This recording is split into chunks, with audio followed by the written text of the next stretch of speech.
नमस्कार. आजच्या भागामध्ये पुन्हा एकदा आपल्या सर्वांचं मनपूर्वक स्वागत. आजचा भाग जरासा वेगळा आहे. ना कोणत्या देवाचं नामस्मरण करायचं आहे, ना कोणत्या देवाची पूजा करायची आहे.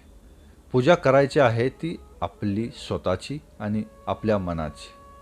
हो, मला बऱ्याच जणांचे फोन येतात, कमेंट्स येतात की आम्हाला मनशांतीचा मार्ग सांगा, मनशांती कशी मिळवावी किंवा ध्यान करण्याचे फायदे सांगा, ध्यान कसं करावं.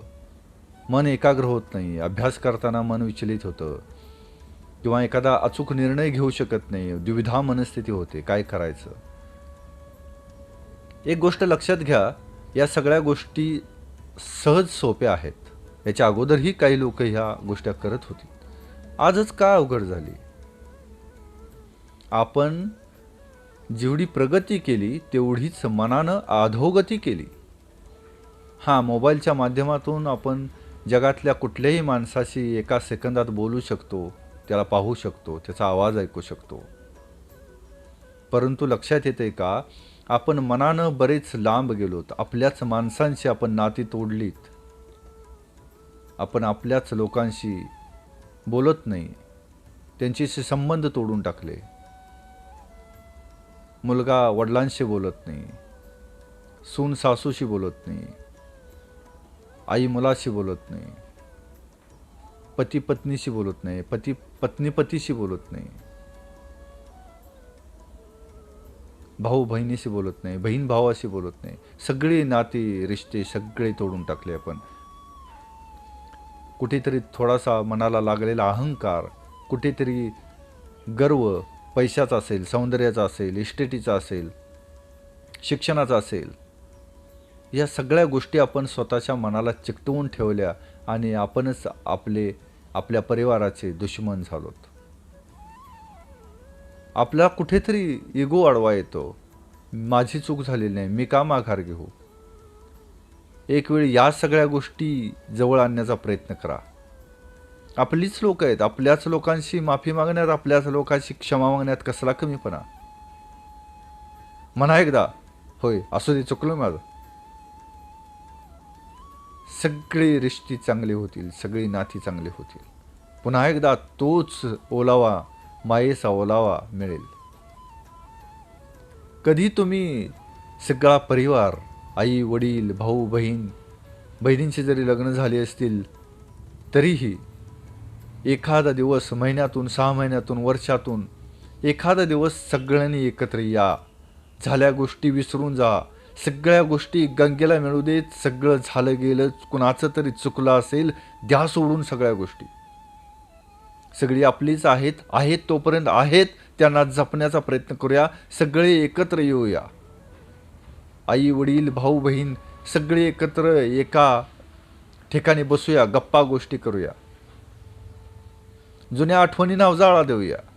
कुणी काय केलं, कुणी काय केलं, पडत्या काळात कुणी कशी मदत केली, अडचणीच्या वेळेस कोण कसं उभं राहिलं होतं, कुणी शिक्षण घेतलं, कशी भरारी घेतली, या सगळ्या जुन्या आठवणींना उजाळा देऊया.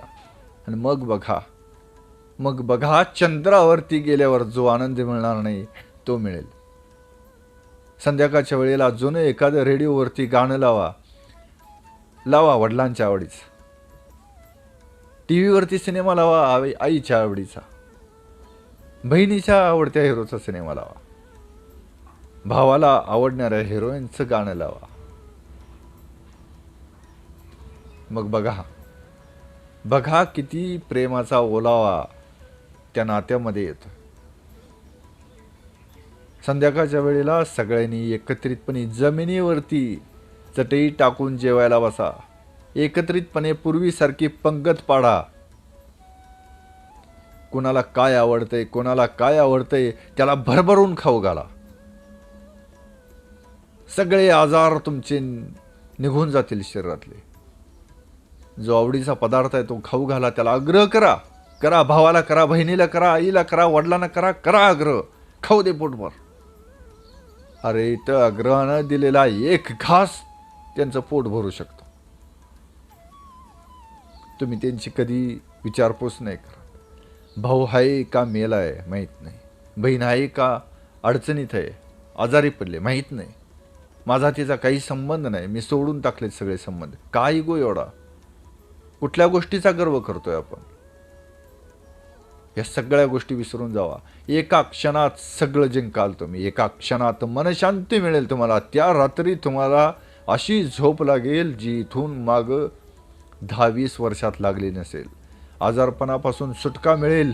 आपल्याच लोकांच्या जवळ जा. नका घेऊ मोबाईल, नका पाहत बसू टी व्ही, नका कॉम्प्युटरच्या समोर तासन तास बसू.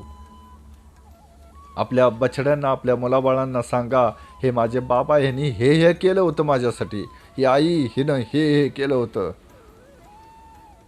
असंख्य संकटाचा सामना करत यांनी आम्हाला इथंपर्यंत जपलं. हा माझा भाऊ शाळेच्या बाहेर वाट बघत बसायचा. ही माझी बहीण नेहमी माझ्या चुकांवर पांघरून घालायची. कितीतरी गोड आठवणी होते त्या जुन्या. आज पुन्हा एकदा त्या आठवणींना उजाळा द्या आणि बघा मनशांती मिळते का नाही.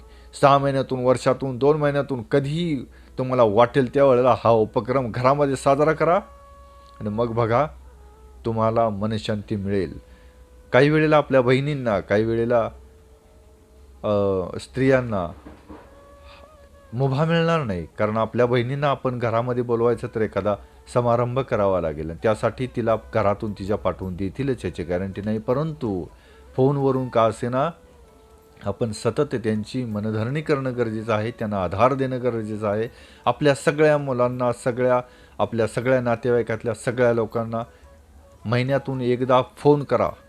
फोनच करा. तुम्ही करा. तिचा येत नाही, त्याचा येत नाही म्हणून कुठेतरी तुमचा इगो आडवा येऊ देऊ नका.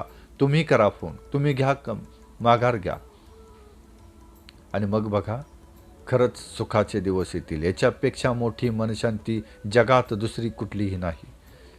हा उपक्रम करा. नक्कीच देव तुमच्या पाठीशी उभा राहील.